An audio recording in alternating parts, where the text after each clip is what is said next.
Operation Sindoor పేరుతోని మనం దిగ్విజయంగా సాధించుకోవడం వీర జవాన్లందరికీ కూడా ఒక స్ఫూర్తినిచ్చే విధంగా వారి వల్ల మనకు ధైర్యం, వారి వల్ల మనకు రక్షణ, మన వల్ల వారికి మరింత స్ఫూర్తి రావాలని చెప్పి మనస్ఫూర్తిగా కోరుకుంటూ ఇవాళ తెలంగాణ జాగృతి ఆధ్వర్యంలో పెద్ద ఎత్తున ర్యాలీ నిర్వహించడం జరిగింది.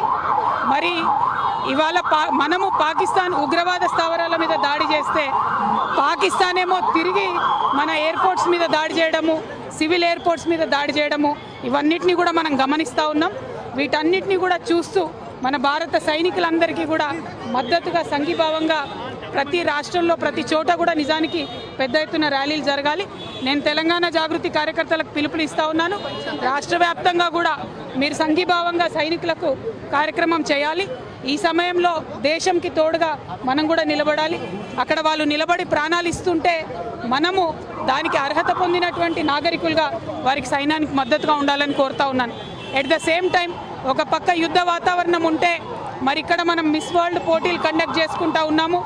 నేను మిస్ వరల్డ్ పోటీలను వాయిదా వేయవలసిందిగా ప్రభుత్వాన్ని విజ్ఞప్తి చేస్తూ ఉన్నాను. ఐపీఎల్ని కూడా వాయిదా వేసుకున్నారు. ఎట్లయితే ఐపీఎల్ వాయిదా వేశారో మిస్ వరల్డ్ పోటీలు కూడా వాయిదా వేయాలి. ఎందుకంటే ప్రపంచమంతా కూడా పోటీలన్నీ కూడా ఛానళ్లలో చూస్తూ ఉంటారు. మరి ఒక పక్క భారతదేశంలో యుద్ధం జరుగుతుంటే ఇంకొక పక్క ఈ అందాల పోటీలు పెట్టారని చెప్పేటటువంటి అపవాదు మన రాష్ట్రానికి వస్తుంది. కాబట్టి ఆ అందాల పోటీలను కూడా వాయిదా వేయాలని చెప్పి నేను మనస్ఫూర్తిగా డిమాండ్ చేస్తూ ఉన్నాను. మిస్ వరల్డ్ వాయిదా వేయమని విజ్ఞప్తి చేస్తున్నాం ప్రభుత్వానికి. ఎందుకంటే ఇది విఘ్నత ప్రదర్శించాల్సినటువంటి సమయం.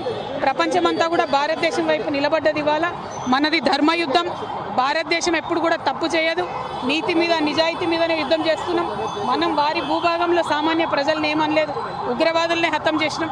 ఈ సందర్భంగా ప్రపంచమంతా భారతదేశం వైపు నిలబడి మనం చూస్తుంది. కాబట్టి ఈ టైంలో సిల్లీగా మనము అందాల పోటీలు పెట్టి మన ప్రాధాన్యతలు వేరే రకమైనటువంటి సందేశం ప్రపంచంలో పోకూడదు. అది ప్రత్యేకించి మన రాష్ట్రంలో జరగకూడదని నేను ఒక మహిళగా విజ్ఞప్తి చేస్తూ ఉన్నాను. వాయిదా వేసుకోమని నేను కోరుతా ఉన్నాను. అంటే ఒకటే అండి, ముఖ్యమంత్రి గారికి రాష్ట్ర ఆదాయాన్ని కంట్రోల్ చేయడం రాకపోతే వారు ఇచ్చినటువంటి హామీలను ప్రజలకు నెరవేర్చేటటువంటి పరిస్థితి ఆయనకు లేకుండే ఆయన తప్పుకోవాలి, పదవి నుండి రాజీనామా చేయాలి.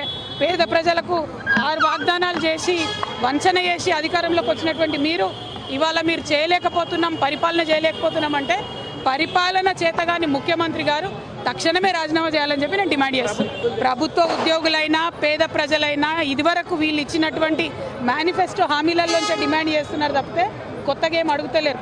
వాళ్ళు ఇచ్చినటువంటి మాటలే నెరవేర్చమని ఇవాళ డిమాండ్ చేస్తున్నారు ప్రజలు. ఆ మాటలు నెరవేర్చలేక రాష్ట్రాన్ని గాడిలో పెట్టేటటువంటి పరిపాలన చేతగానటువంటి ప్రభుత్వం కాబట్టే మరి దిగిపోమ్మని వారు మేము డిమాండ్ చేస్తాం. ఈ ముఖ్యమంత్రి ఎప్పుడేం మాట్లాడుతుండే ఎవరికి అర్థమవుతుందే? అధికారంలోకి వచ్చినాక ఆయన ఒక తీరు మాట్లాడిండు, రాకముందు ఇంకో తీరు మాట్లాడిండు. ఇప్పుడు నిన్న మొన్న మరీ దారుణంగా రాష్ట్రం యొక్క ప్రతిష్ట దిగజార్చేటట్టు రాష్ట్ర ముఖ్యమంత్రి నన్ను చెప్పుల దొంగను చూసిరని ఆయన్నే అనుకుంటే మరి ప్రజలందరూ కూడా నవ్వుకుంటున్నారు. మాకు ఇదేం కర్మరా ఇట్లాంటి ముఖ్యమంత్రి వచ్చిండని బాధపడే పరిస్థితి ఉన్నది. అందుకే మళ్ళొకసారి డిమాండ్ చేస్తున్నాం, మీకు పరిపాలన రాకపోతే మీరు ఇచ్చినటువంటి మాట నిలబెట్టుకునే పరిస్థితి మీకు లేకపోతే రాష్ట్రం ప్రతిష్ట దిగజార్చకండి, మీరు తక్షణమే రాజీనామా చేయండి. జై తెలంగాణ.